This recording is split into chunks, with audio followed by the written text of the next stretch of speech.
Withdrawing money from Skyscanner to your bank account is a straightforward process. Follow these steps to ensure a smooth transaction. Step 1. Log into your Skyscanner account. Access your Skyscanner account by entering your login credentials. Make sure you are using the account linked to your payment method. Step 2. Navigate to Payment Settings. Once logged in, go to the Account Settings or Payment Settings section. This area will contain information about your payment methods and withdrawal options. Step 3. Select Withdrawal option.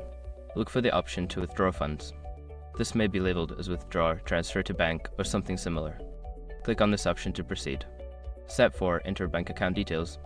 You will need to provide your bank account information if it is not already saved. This typically includes your account number, bank name, and routing number. Ensure all details are accurate to avoid delays. Step 5. Confirm and submit withdrawal. Review the withdrawal amount and your bank details. Once everything is correct, confirm the transaction and submit your request. You should receive a confirmation notification once the withdrawal is processed.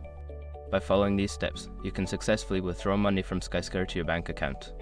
Make sure to check for any processing times or fees that may apply.